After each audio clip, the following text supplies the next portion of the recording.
Oh, here in the Halloween season, if you want a spooky story, if you want a little of the paranormal, you can do worse than heading to downtown Lewes, historic Lewes, specifically though, the Burton Ingram house, where there is a tale to be told, and we're gonna get into that right now. One of our favorite Lewes legends is that of the Wiley Wilson murder.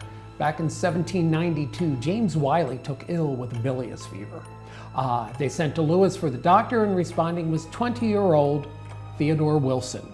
Dr. Wilson rides to the Wiley home up in Broadkill, about 5 miles from here, treats Mr. Wiley, and then, according to the court record, Mrs. Wiley and Dr. Wilson extinguished all candles but one and retired to another room, thus beginning a 7-year affair between Nancy Wiley and Theodore Wilson.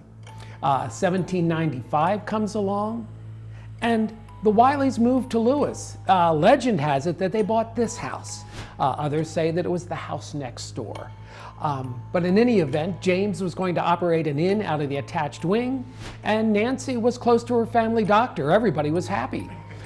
Until 1799. James Wiley is supposed to be out of town. He's not.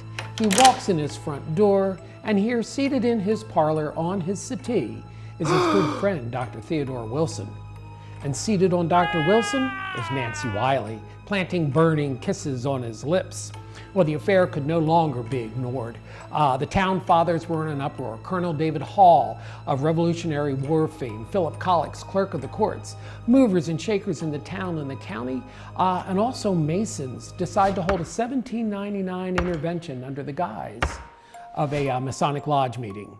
The meeting to be held in the Sussex Tavern. The meeting starts one night.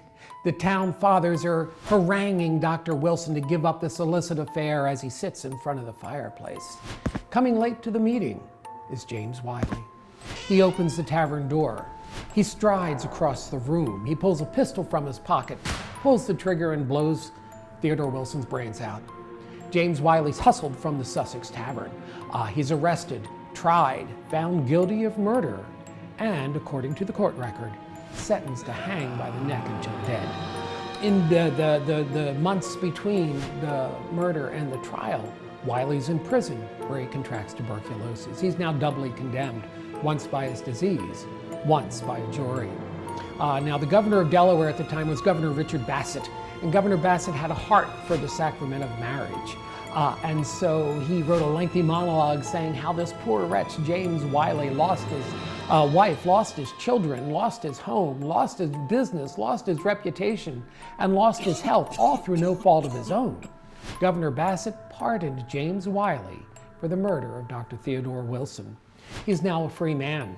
He's sitting in the Sussex Tavern one night when the door opens and in comes James Patriot Wilson, Dr. Wilson's older brother, a lawyer in town. James Patriot Wilson strides across the room. He pulls a pistol from his pocket. He pulls the trigger and the gun misfires. James Wiley is hustled from the Sussex Tavern, this time for his own safety. Well, the epilogue to the story. James Patriot Wilson leaves the law practice.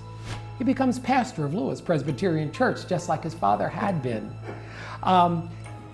James Wiley succumbed to his tuberculosis. Dr. Theodore Wilson is buried over in the Presbyterian churchyard with words of manly deeds on his tombstone. And Nancy Wiley moved to Ohio in search of another family doctor. Well, that's the history, all corroborated by the court records and newspaper accounts and letters.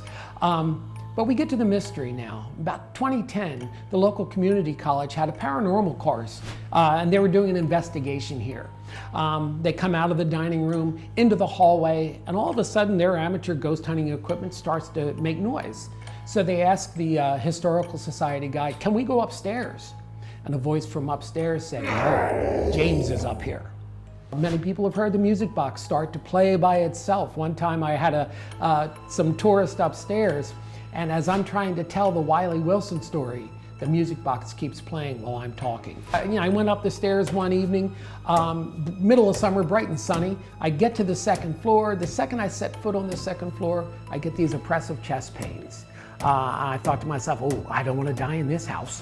So I turned, came down. As soon as I set foot on the stairwell, pains were gone. Me being me, I stepped back up, Paid, step down, gone. I don't go upstairs after 7 o'clock anymore. My story is it's James Wiley, and I'm sticking to it.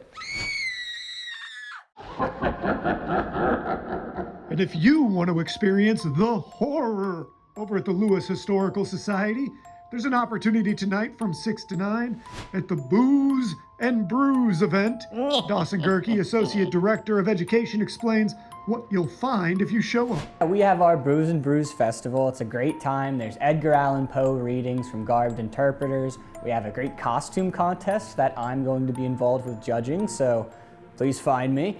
But we also have J&B Grilling food catering. We have the tavern serving drinks. It'll be a great night overall. And Electric Velvet is going to be playing some live music for us. So get out there, have some fun if you dare, and stick around.